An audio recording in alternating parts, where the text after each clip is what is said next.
Support for WUWM podcasts comes from University School of Milwaukee, fulfilling a values-based mission of developing learners, fostering leaders, and preparing citizens for pre-kindergarten through 12th grade. More information at usm.org/mission. From 89.7 WUWM, Milwaukee's NPR, this is Lake Effect. I'm Audrey Nowakowski. Today, we'll learn about a tip line for Wisconsin students who are experiencing bullying or want to report a threat and how it's being used. Then we'll bring you our annual Games to Gift conversation, where we share some of the top games from 2025. This year they released Slings and Arrows, which is Shakespeare and his creations fighting for the Globe Theater. Each one of the boards that you get in each one of these games changes the gameplay as well. Plus, we'll help you plan a trip to a U.S. Biathlon Training Center in Wisconsin this winter. Some people think it's swimming and running. Some people think it's coffee and donuts. The way that it works best for my explanation here is that it's Nordic skiing and precision marksmanship. All that's coming up on Lake Effect. This is Lake Effect from 89.7 WUWM, Milwaukee's NPR. I'm Audrey Nowakowski. Thanks for joining us. Wisconsin's school safety tip line received nearly 7,000 tips last school year, mostly from students. Bullying was the most commonly reported issue to the Speak Up, Speak Out tip line, also referred to by its acronym SUSO. But threats of school violence or concerns about self-harm are also reported to this line. It's run by Wisconsin's Department of Justice. To learn about how this works and when schools or parents become involved, WUWM education reporter Catherine Kokel is joined by the state's head of the Office of School Safety, Trish Kilpin. A note to our listeners, this conversation touches on school violence and mentions suicide. Let's start by talking about what the Speak Up, Speak Out hotline is and how it works. Here in Wisconsin, we're really proud to have a statewide tip line as a central place that any concerns about school-age youth can be reported. And when I talk about reporting, it's not about telling on kids or getting them in trouble. Really what we're trying to do is we're trying to be part of a culture where we promote help seeking, where we get kids help and assistance at the earliest signs of struggle so that we can prevent things from deteriorating even further and other types of school violence occurring. There's some clear research about tip lines, and SUSO is the Wisconsin statewide tip line. And the research tells us that when schools promote and utilize such a service, that schools are safer. They're physically safer. And we also see a reduction in school violence. We know that, when these types of tip lines were recommended, it was way back after Columbine. And there were clear recommendations that kids and families should all have access to a place to report their concerns. We know that 81% of the time when a school shooting occurs, somebody knew about that person's plan to attack that school. And so we want bystanders, people who might have bits of information, to have a high degree of confidence that they can share that information and it will be followed up on. And while the research really is about school safety and preventing school violence, we see a broad diffusion of benefits. Most of our tips are about things like bullying and the way that kids feel at school and what their experience is. And we're really proud to prioritize prevention of further problems by solving those problems early when it comes to bullying, cyberbullying, and experiences that kids have at school. Thank you for kind of breaking that down. I understand that since the inception of this hotline in 2020, bullying is consistently the number one tip. Why do you think that is? It's consistent with what we see at other statewide tip lines or, other tip lines that are available across our nation. Kids are troubled by their social experiences. Everyone wants to have a sense of belonging at school. They need to have a peer group where they feel like they're respected and seen and heard. And we need to give kids a space to report something that otherwise they might feel very vulnerable about walking down to someone's office or giving voice to that. It's easier for them, or more importantly, for those who observe types of bullying, to report that in an application like this, where kids can have a multitude of different ways that they can access us, but they can send us almost like a chat feature where they're sending us the information about what's going on, and then we're able to validate their experience in real time and ask questions and interact with them and gather the information that's needed in order to get it to school officials so they can rectify the situation. That's a good point. Can you kind of explain the life cycle of a tip? So if I'm Yes. a student and I'm reporting something, we're having that back and forth, I'm providing someone in the chat room with information. Where does it go from there, and what does intervention look like? Initially, when somebody contacts SUSO, and most often it is kids, but initially when they contact us and they say they are struggling with something or observe something or are worried about something, and our analysts are real people 24 hours a day that answer those concerns. So we interact with the student as best we can.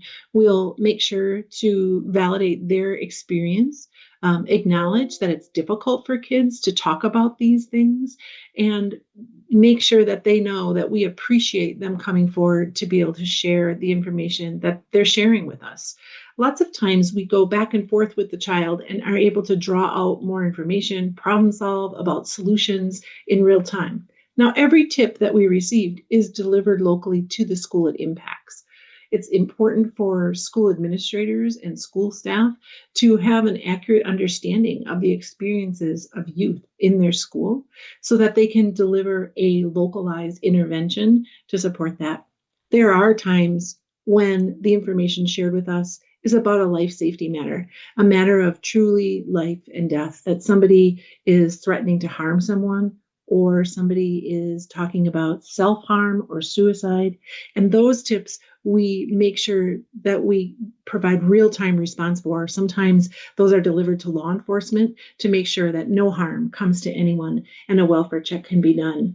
If there's a criminal matter reported, those also go to law enforcement. So in summary, the school gets every tip that impacts them. Sometimes we send them to law enforcement when there's a life safety matter or it's criminal. That was going to be my next question. How does this tip line react when a child is in crisis? And I think you covered that well. It does bring up a question though, when, if at all, does a tip line notify the parent or guardian of a child that's conversing with it? If my child is interacting with someone who's helping them problem solve, that is great. Some parents may want to know about that. Can you explain if there's any parental involvement in this? Absolutely. We get feedback from the schools in what we call a disposition report. So the school is able to give us information back after we report a tip to them, or we give them, assign them the information that was shared with us. And then they're able to say what they did about it. And so they're able to say that the parent was contacted, or a school counselor met with the child, or peer support was provided, or whatever it is that is most appropriate for that situation. So the schools themselves have access to the parent information, and they're able to get that information to parents as is appropriate. Got it. That's helpful to know. One more question kind of about the results that we see in this annual report. It's an annual impact report that was released by the Department of Justice. Can you characterize, if you can, the most common types of bullying? Are we seeing most commonly physical bullying, social media, swatting attempts? I mean, what are we seeing the most of in Wisconsin this year? The data in this impact report is from the year in total, the school year. Bullying really has some core pieces to it. One is just a feeling that there's an imbalance of power, that someone's maltreating you, that it's repeated over time, and that it's done with an intention to cause harm. And so we focus on the impact of those actions, what a student is experiencing, how they're feeling. Oftentimes it's really in the eye of the receiver. The person who is experiencing that may be really upset, and it's not for us to judge or minimize what their experience is. We know that this tip line received 6,946 tips during last school year. So this is 2024 to 2025. That's a 30% increase from the previous school year, the DOJ points out. Why do you think it increased by so much? Really, it's become a trusted source. It's become a trusted resource across Wisconsin. As schools are conscientiously really focused on trying to build more opportunities for youth to share their experiences, we see SUSO growing. We also know that it's been critically important to have a understanding of the statewide landscape when it comes to things like threats. When we analyze previous school shootings, we clearly see that targeted violence, school shootings, and violent acts are preventable. School shootings initially begin with someone having a grievance or an upset, and then deciding to use violence to resolve that grievance or that upset. And when they do that, they start to plan and prepare for violence. They might research other school shooters or school shootings. And we know that there are often behaviors visible to others during this, what we call the pathway to violence, when they're demonstrating warning behaviors on that path. If a community member or another child sees or hears or experiences that where somebody is planning an act of violence or demonstrating some behaviors of concern, we want to know about that early so we can prevent violence from happening. We're really proud that bullying is our number one tip, because if you think about it, we're starting then to prevent problems from growing very early. We'd rather rectify things at an early point rather than let them grow and someone deciding to use violence to resolve their upset. I see what you mean. It's like by intervening early on, you can maybe prevent someone from turning to violence or getting to the point where they really need life-saving help down the line, right? Yes, everyone needs to be, have a feeling that they're seen, they're heard, and they're respected. And if that's not their reality, then let's solve that early. Let's not get people to a pain point where they're so upset and they feel so misunderstood or maltreated that they're deciding to use violence to resolve their upset. Trisha, thank you so much for chatting with me about this today. This is really illuminating information and great work you're doing. Thank you for giving me an opportunity to spread the word about SUSO. We're proud of the work we're doing, and we strive to support communities and schools and kids in any way that we can.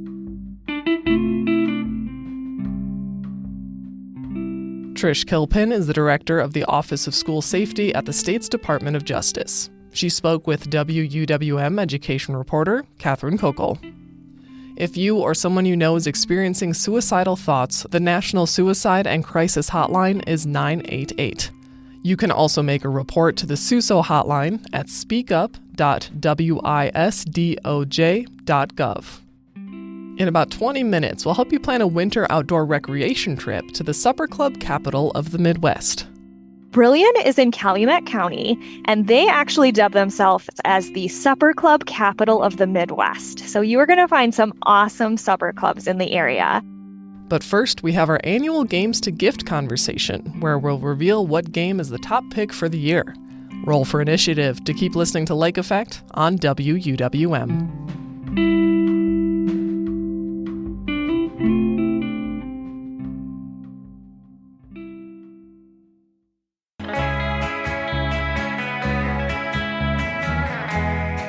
You're listening to Lake Effect on Milwaukee's NPR. I'm Audrey Nowakowski. Playing games is a year-round hobby for some, but buying and exploring new games is also a great holiday tradition.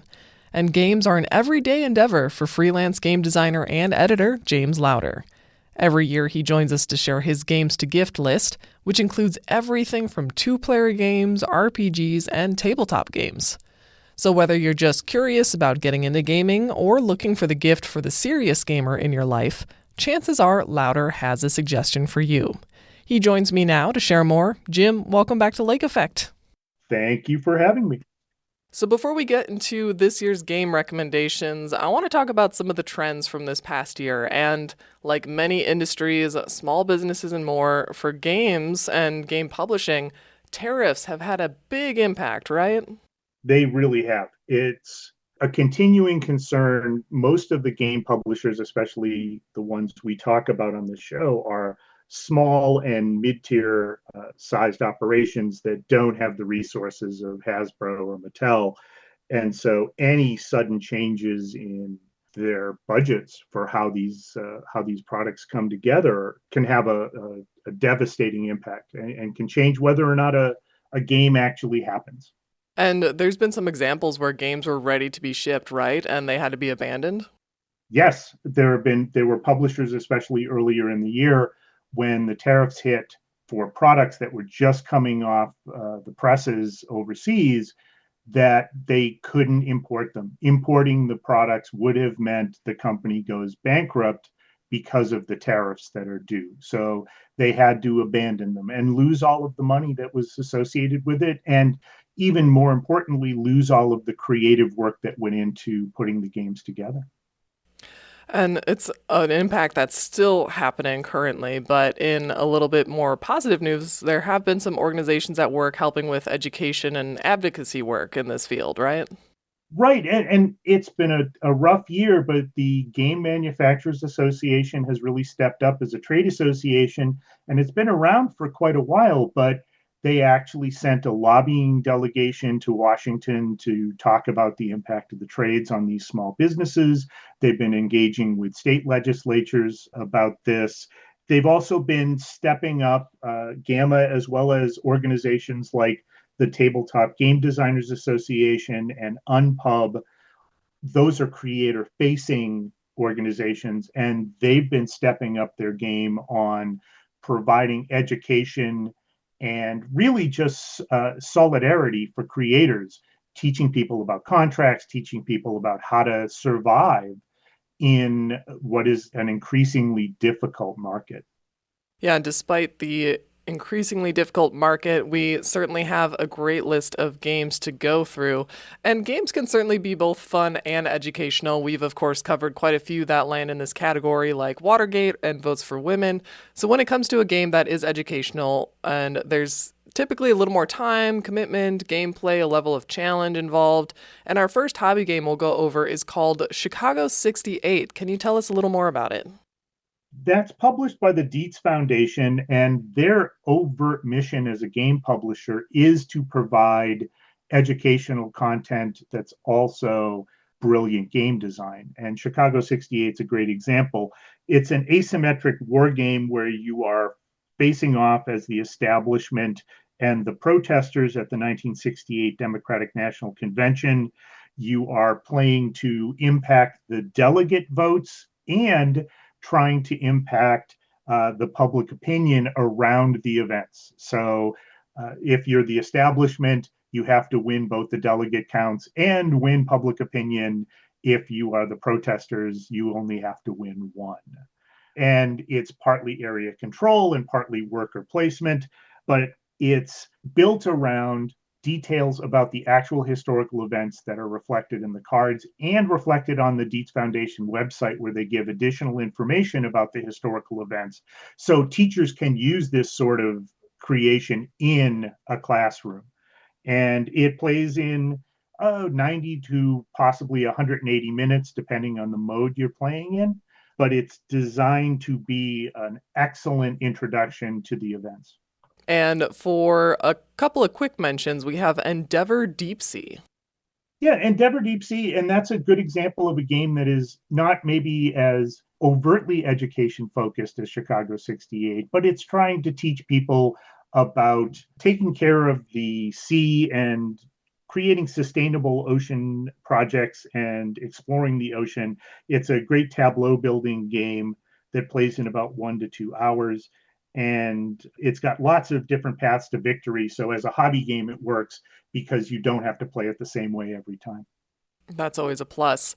Another one to mention is called Unstoppable, which is as much as a puzzle as it is a game.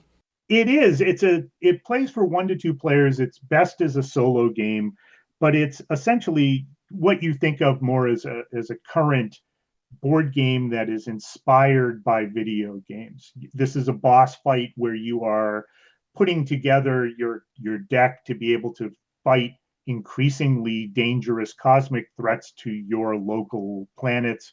But the mechanics for it include a clever card construction component where you're actually combining different elements to make the cards that you're playing. So the cards themselves are actually constructible too.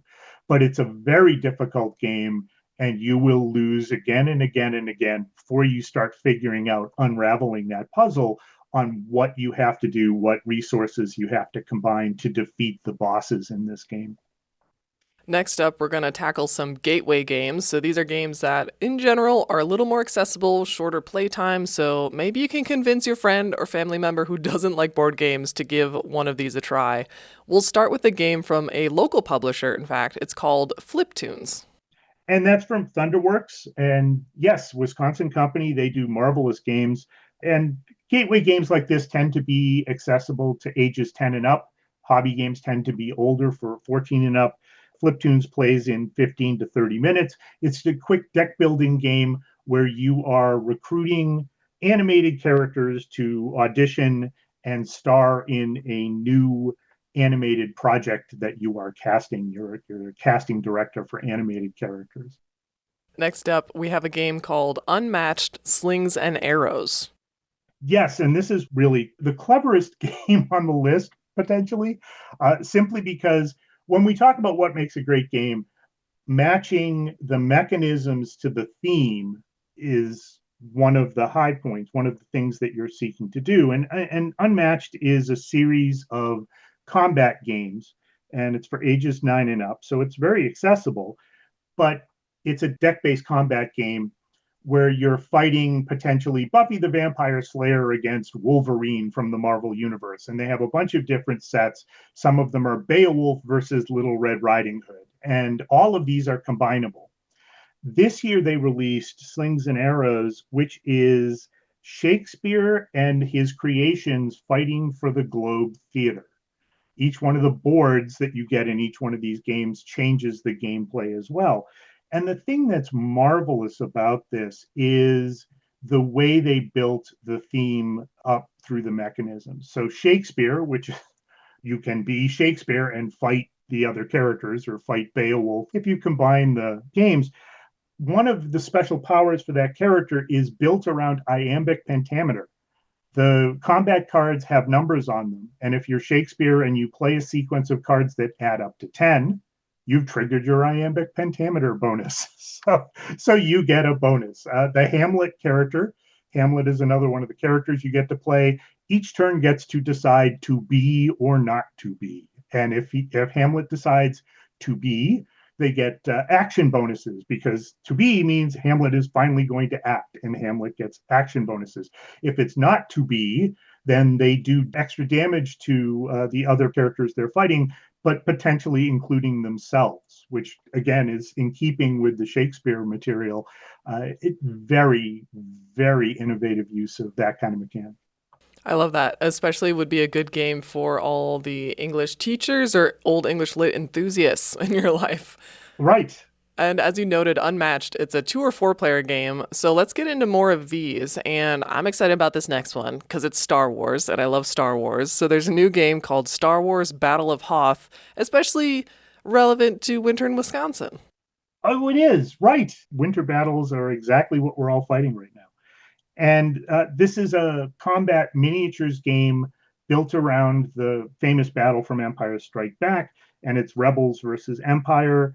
It plays for 2 to 4 players. It's best for 2, but this is a hobby game, really best for 14 and up. It's built around Richard Borg's Command and Colors system, which is a streamlined war game miniatures game system. And it's used for a bunch of other games like Memoir 44, which is an outstanding World War II game, and then some very heavy-duty traditional historic war games from places like GMT. But in and of itself, it's a great game. If you're looking for a quick introduction to what combat war games and combat miniature games look like, this is a great one to start with. The next couple of quick mentions are kind of adapted games for more 2-player friendly. We'll start with Azul Duel, and the other one is Everdell Duo. Right. Azul was our top pick in 2018. It's a tile laying game, and this is a 2-player version designed by Michael Kiesling, the original designer. And so it's a 2-player competitive tile laying game. Everdell Duo is a streamlined version of the cozy worker placement, build your charming little village with sentient animals in the Everdell system. And both of these games are for 10 and up and play in about 30 minutes and are about $30. They're great adaptations of existing games. If you're just joining us, I'm Lake Effect's Audrey Nowakowski speaking with Jim Lauder, a freelance game designer and editor, and we're talking about the best games of 2025. And we'd be remiss to leave out the little ones, so let's get into kids' games. What's your top pick? The top pick is, again, another adaptation. Doing an adaptation of an existing license used to be just slapping the brand on the new game and just saying, well, this is a kid's version, and doing some unconnected kid mechanic for a game. That's not true with the two that we just discussed, or Cascadia Junior, which is a tableau building nature game in the Cascadia series. And this plays 2 to 4 players, 6 and up. It's a tile laying game where you're combining habitats to attract wildlife. In and of itself, it's a great game for kids. If your kids play this and enjoy it, they can eventually move up to the more complicated and different and more sophisticated Cascadia series, which play for 10 and up and have a much longer playtime. And a couple of quick mentions. One is called Corgi Pileup. We always have a fun animal game, I feel like, for kids. Yes, kids love animal games, and this is a great one for that. It's a trick-taking game where the last hand counts. You're trying to get 15 points, but you don't want to be the first corgi atop the pile because the first corgi atop the pile falls off. So as a trick-taking game, you're aiming to be second corgi in the corgi pile. It's a nice mechanic for that. And the other one is Cat Says Moo, which is really sort of a kid's party game. It's for 2 to 8, 6 and up. It's very chaos, shouty, kids having a ball out loud kind of game designed by Matt Fantastic.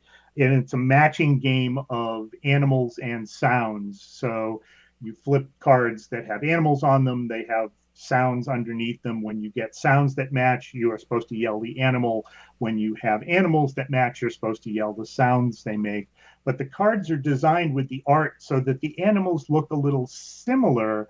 So it kind of leans into, oh no, I yelled moo and that's a cat. I like it. And with Cat Says Moo, that's a kid's party game. So let's stick with the theme of party games, except for adults. So we'll start with Hot Streak, which might also interest sports fans. Well, sort of, yes, because Hot Streak is a very odd mascot racing game. And you're not racing the mascots, you're betting on the mascots as they race.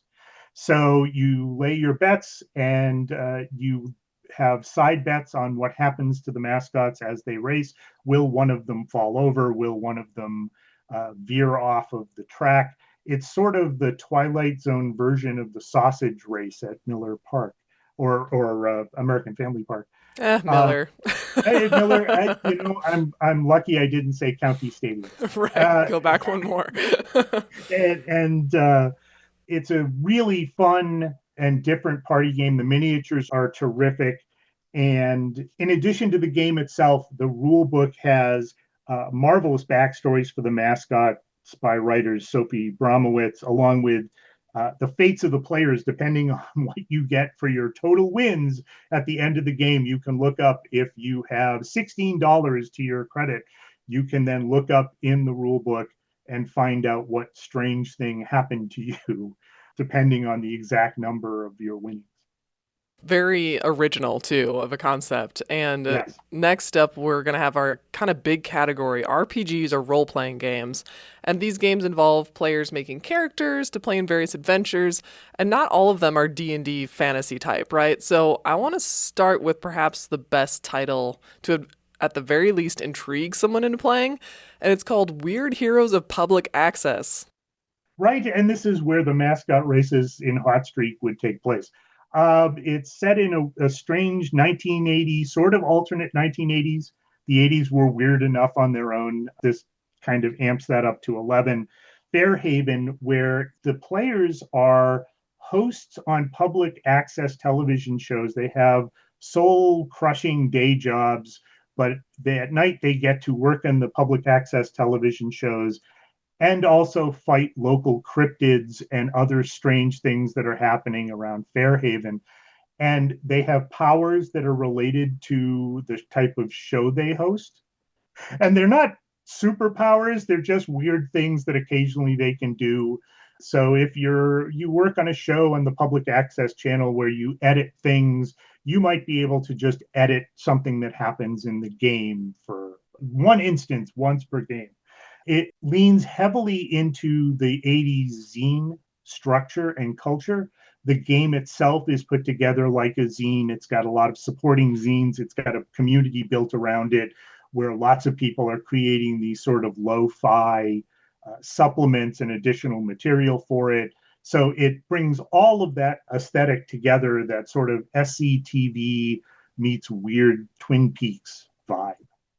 Which is a wild combination, so Right. I'm intrigued. And lastly, the much anticipated category of our conversations, as always, your top game for 2025 overall. What's your pick? How did you come across it and decide that this was the one to name the best game of the year? Well, it's an award-winning game in Europe, Bomb Busters by Hisashi Hayashi, who's mostly been known up to this point for train games like Metro X and String Railway. Terrific designer. In this instance, it's a co-op deduction game of bomb disposal, which sort of is appropriate for 2025. That's sort of what we're all facing. And you use the wire cards in your tray and guess at your teammates' hidden cards. And you're trying to cut the right wires at the right time. If you guess wrong, it advances the detonator. If you cut the red wire, it causes it to explode. There are 8 training missions and then 66 total missions. And each one of those missions has a very different goal. So gameplay varies very wildly depending on what mission you play. And that's one of the reasons this is a terrific general game that can potentially appeal to a lot of different gaming groups, because you can just decide which ones of those scenarios you enjoy playing and your game group can focus on those. So if the conditions for this one mission are really great, play that one over and over again. If this one is no fun, you don't have to ever play it again. And it plays for 2 to 5 players, ages 10 and up. There's some tension to the game, as with the 2-player airline game Sky Team we covered recently, but it plays really fast. And the cartoony art by Dominique Furland keeps this game really fun and not fraught. And as always, if you have to defuse a bomb, it's good to have a team. It is, right? And that goes back to what we were talking about at the start. It's great if we recognize we're sort of all in this together and do what we can to support each other. Well, as always, it's such a fun time to spend some time together with you to go over so many great games from the past year. If people listening are interested in more, there's going to be a full extensive write-up with a few more games we didn't have time to talk about. So I encourage everyone to check that out at wuwm.com. For today, Jim, thank you so much. It's always a great time. And thank you for having me.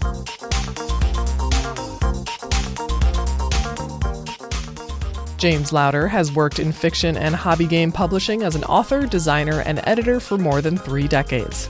He's also been our guest for Lake Effect's annual Games to Gift segment since 2010. You can explore our past Games to Gift and get more details about the games we talked about today at wuwm.com.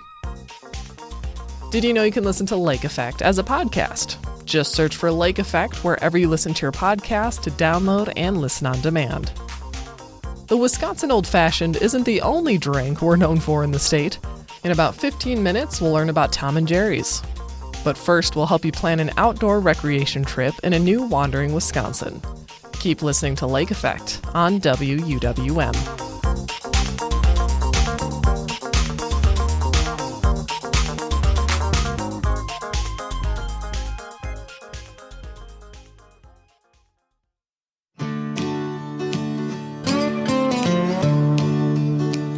This is Lake Effect on WUWM. I'm Audrey Nowakowski. 'Tis the season for winter recreation. Whether you like to ski, snowshoe, or bike with your fat tires, there are places all around the state where you can try all different kinds of recreation that require some snow. For this month's Wandering Wisconsin, we're heading to Brillion, There's a relatively new outdoor recreation center there that's a certified U.S. Biathlon Training Center. To learn what that means and to help you plan a trip there, Lake Effect's Becky Mortensen is joined by Sean Becker with the Ahrens Nordic Center and Amanda Weibel with Travel Wisconsin. The Ahrens Nordic Center isn't just a place for outdoor winter recreation. It's actually a bit like a training facility there. So, Sean, what types of things can people do at the center? Well, we're set up for year-round activity. During the winter, Nordic skiing, biathlon. We also have, at times when weather cooperates, fat biking, as well as some snowshoeing. And in the off-season, which is longer than the on-season, we have roller skiing for Nordic skiing, as well as summer biathlon opportunities, not only for competitive athletes, but also lessons that people can have the opportunity to try to get into a class and understand what it's like to be involved in a sport of biathlon. Yeah, so for those who don't know, what is a biathlon? Yeah, that's a great question. So some people think it's swimming and running, which it definitely can be. Some people think it's coffee and donuts. The way that it works best for my explanation here is that it's Nordic skiing and precision marksmanship. Okay, so what does it take to train and prepare for a biathlon? So I think the first thing is a lot of stamina and a lot of focus. A really good cardiovascular system is another really notable thing to have. Basically, what's happening during your competitions or your training is you're getting out and skiing on a ski course, and you're stopping periodically, and you're shooting at some targets. And you're doing that with a biathlon-specific 22 caliber biathlon long rifle. And you'll shoot at targets and different disciplines in standing or prone shooting. And when you're shooting at targets that are 50 meters away from you. In the prone position, we're shooting at targets that are about 45 millimeters, so about the size of an Oreo cookie. And when we're shooting at the standing targets, which is a little higher degree of difficulty, we make that target a little larger. So depending upon what your vintage is, it could be the size of a CD, or we could say it's the size of a grapefruit that you're shooting at 50 meters. So a lot of time training, skiing, roller skiing during the summer, a lot of cardiovascular work. And then the precision marksmanship part of it is definitely key, working with a coach or working at different ranges to hone in your shooting abilities. And for people who maybe aren't ready to start training for a biathlon, there are other outdoor recreation options at the center. Can you talk a little bit more about that, Sean? Certainly. We have Nordic skiing trails that are groomed daily, whether we have one skier or 100 skiers throughout the day. We want everybody to have a world-class everyday experience here. So if they want to come and just cross-country ski on some nice rolling terrain or even just flat terrain, we have that capability for them.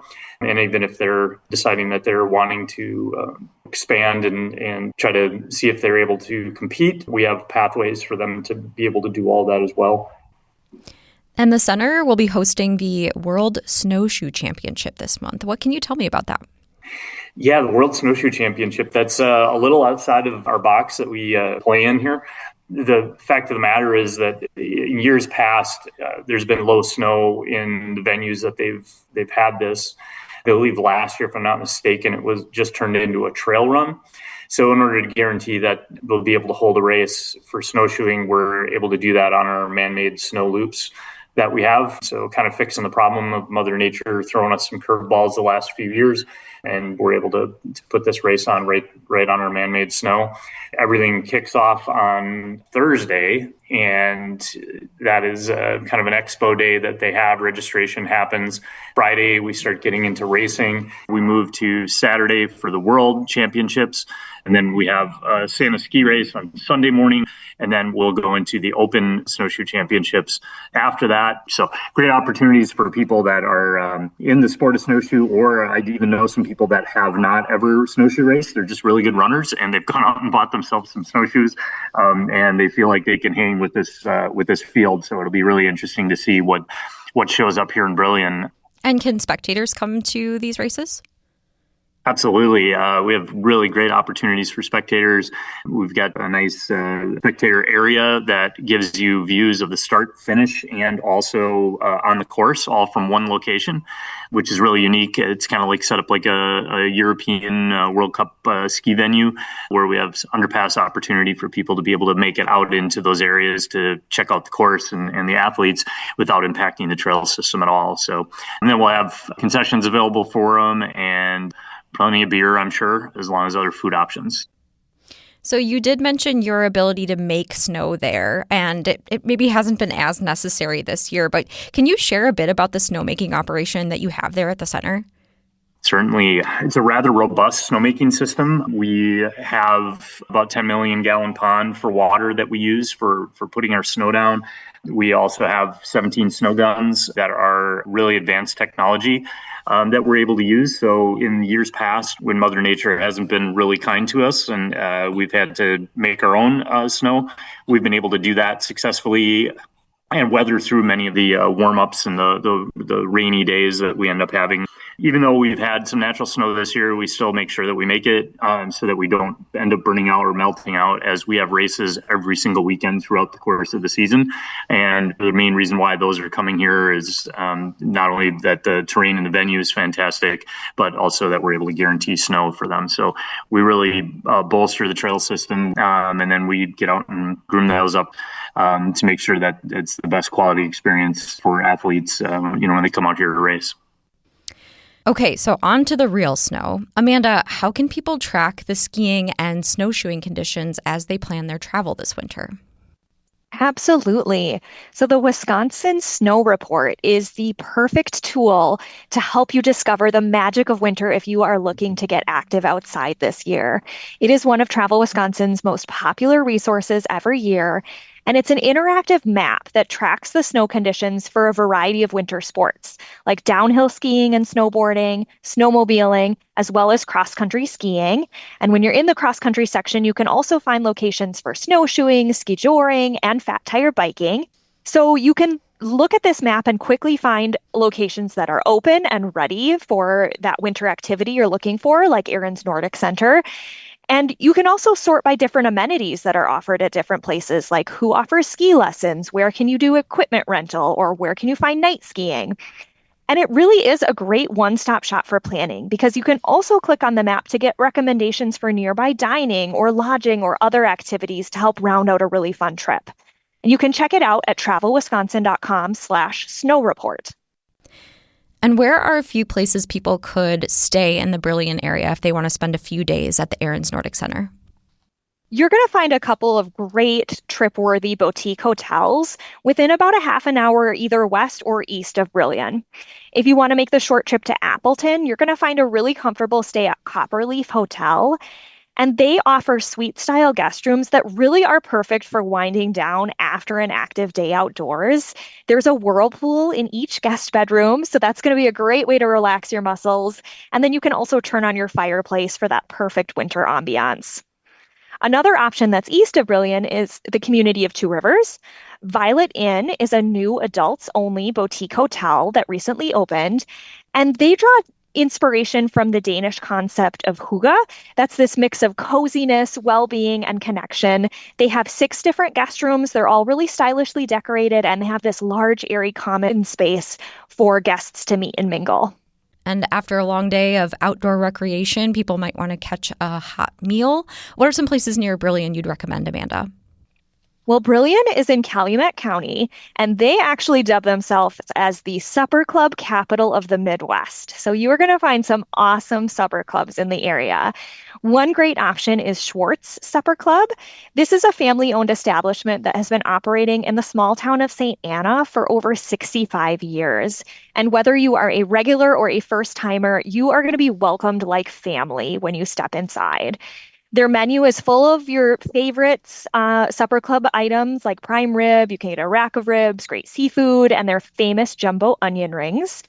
And Schwartz Supper Club was actually recently shouted out in Forbes as a top dining destination in Wisconsin. So definitely a good one to put on your list. Another great option is Altona Supper Club. They're known for their popular buffets, like a Friday night seafood buffet and Sunday brunch buffet.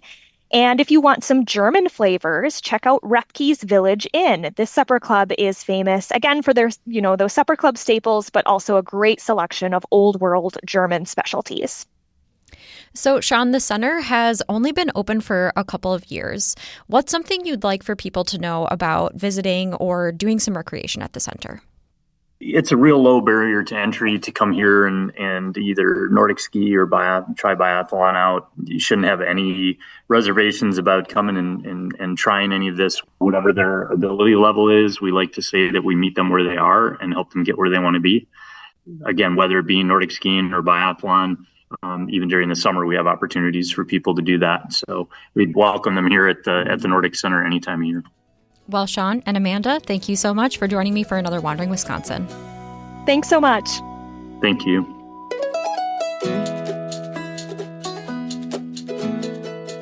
Sean Becker is the Director of Sport Operations and Development for the Ahrens Nordic Center. Amanda Weibel is the Communications Officer for Travel Wisconsin. They both joined Lake Effect's Becky Mortensen for our series, Wandering Wisconsin. You can find more winter travel recommendations at wuwm.com.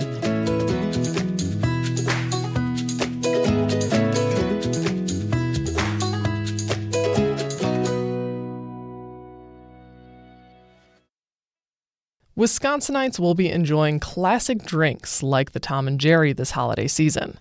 Once considered to be a lost drink in the United States, Wisconsin has carried on the tradition of drinking the foamy rum and brandy drink in the colder months.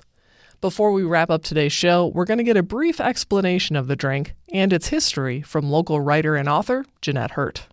For people who don't exactly know what a Tom and Jerry is, it's like warm eggnog, but I'm not talking about taking a supermarket container of eggnog with flavorings.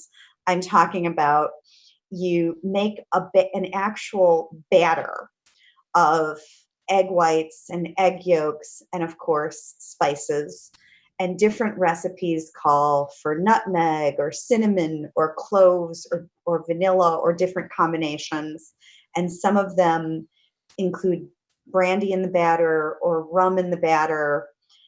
And a traditional Tom and Jerry, it hails originally from the Northeast. That's where the drink originated in the 1800s. And of course, it spread to Wisconsin. And I want to say around between 1900 and 1920, it sort of disappeared from the rest of the country. But like everything in Wisconsin, once we like something, it stays here. Exactly. And in researching my book, I remember coming across these newspaper articles from out east saying, oh, the Tom and Jerry is dead. Well, it never died here. And then in modern stories about the Tom and Jerry, oh, this hipster bar in Brooklyn is reviving the Tom and Jerry. Well, it never died here, so it never had to be revived. And there are so many wonderful taverns, bars, supper clubs, restaurants that do their own thing. And usually these are very special recipes. And it was interesting to me in researching my book, some of my favorite stories. One was in the 1940s. One year, one German restaurant had their recipe published in the food section of a Milwaukee newspaper. And then the next year, another German restaurant had to have their recipe published in the same newspaper's food section. And I thought that was kind of cute because there's a little rivalry going on. Though my absolute favorite story about the Tom and Jerry was during Prohibition. There was this bar called Doc's Saloon. And it was, I think, on Clybourne Street here in Milwaukee. And the feds raided the bar. And everybody, of course, ran out the back door. And the feds discovered a steaming bowl of Tom and Jerry on the back bar. And I thought that was so fitting. And that this is also another interesting thing. Here in Wisconsin, you can go pretty much to any grocery store or liquor store, and they will have batter that's frozen, pre-made. So you can just heat up some water, heat up some milk, lightly heat up your booze. You really don't want to heat it up too much because it'll lose the alcohol, or you will cause an explosion in your kitchen, which is also something you do not want to do. But then just throw the batter in. I have noticed these batters, whether they're in grocery stores or elsewhere seasonally. Do batters that you can get in the store stand up to taking the time to separate the eggs, whip the eggs, add all the ingredients together yourself at home? It doesn't taste quite as good to my taste buds. I've tried them. They're okay, but they are not my favorite. So if you're going to go buy batter, go someplace where they actually make it fresh in-house. That would be my second choice after homemade. And if you are going to buy a pre-made batter, it's kind of like if you're using a jarred can of spaghetti sauce, how you might add a little bit more spice or throw in a little wine or something. Do the same with your batter. Throw in a little bit of vanilla, throw in a little bit of your favorite brandy, jazz it up a little bit, and it will probably taste better. But if you have the time, well, maybe this is the year you should try to make your own Tom and Jerry.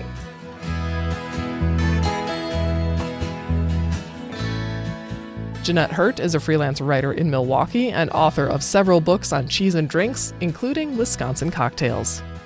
We've got more holiday food content on the way tomorrow, including some hearty winter soup recipes and the history of Christmas breads like fruitcakes and Stalin.